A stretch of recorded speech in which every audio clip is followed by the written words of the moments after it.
Welcome to சேஷாத் win. பெங்களூரில் களை கட்டும் வாடகை ஏசி மாதம் எவ்வளோ தெரியுமாங்க?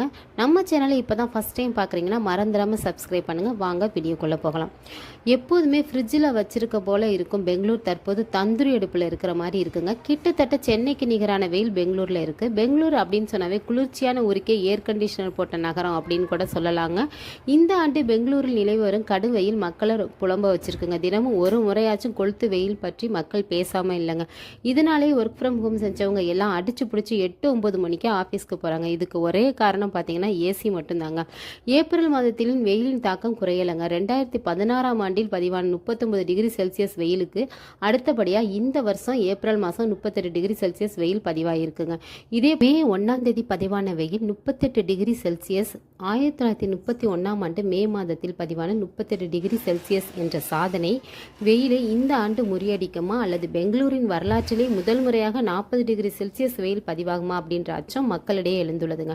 இதனால பெங்களூரில் ஏசி விற்பனை அதிகரிப்பது ஒரு பக்கம் இருந்தாலும் மறுபுறம் வாடகை ஏசி வர்த்தகம் மிகப்பெரிய அளவில் சூடுபிடித்துள்ளது. வாடகை வீடுகளில் வசிப்பவர்கள் அடிக்கடி வீடு மாத்துறவங்க பெரும்பாலும் ஏசி வசதியை பெற முடியாத நிலையில் இருக்காங்க. இந்த சூழ்நிலையில் வாடகை ஏசிகளுக்கான தேவை பெங்களூரில் அதிகரித்து வருதுங்க. டெக் நகரமாக விளங்கும் பெங்களூரில் நிலவி வரும் கடும் வெயில் ஏசி மற்றும் ஏர்கூலர்களின் விற்பனையை அதிகரிப்பது மட்டுமல்லாமல் வாடகை ஏசிகளுக்கான தேவையும் அதிகரித்துள்ளதுங்க. மற்ற நகரங்களில் ஏசி வாடகை சேவை பல வருடங்களாக இருந்தாலும் பெங்களூரில் இப்போதுதான் பிரபலமடைந்து வருகிறது. ரெண்டோ மோஜோ, சிட்டி ஃபர்னிஸ், ஃபோலன்கோ போன்ற ஸ்டார்ட் அப்கள் வாடகைக்கு ஏசி வழங்குகின்றன. தற்போது பெங்களூரில் அதிக தேவை இருக்கும் காரணத்தால் மிக குறைந்த அளவிலேயே ஏசிக்கள் கிடைக்கின்றது. ஸ்டாக் வந்தவுடனேயே எல்லாமே மாயமாயிருதுங்க. இந்த வாடகை சேவை அளிக்கும் ஸ்டார்ட் அப்கள் ஏசி உற்பத்தியாளர்களுடன் இணைந்து மொத்தமாக லாஜிஸ்டிக்ஸ் நிறுவனங்களுடன் இணைந்து வீடுகள் மற்றும் அலுவலகங்களுக்கு ஏசிகளை டெலிவரி செய்கிறாங்க. மேலும் அர்பன் கம்பெனி போன்ற வீட்டு சேவை நிறுவனங்களுடன் இணைந்து ஏசிகளை பொருத்தி பராமரிப்பு செய்து வருகின்றாங்க. இது மிகப்பெரிய பிசினஸாக விரைவில் மாறும் அப்படின்னு எதிர்பார்க்கப்படுதுங்க. இல்லாட்டி வெயில் பிசினஸ் சூடு பிடிக்க வாய்ப்பு இருக்குங்க. மக்கள் இந்த ஸ்டார்ட் ஆப்களின் மொபைல் ஆப் டவுன்லோட் செய்து வாடகை கால அளவை தேர்ந்தெடுத்து ஆன்லைனில் பணம் செலுத்த வேண்டும்.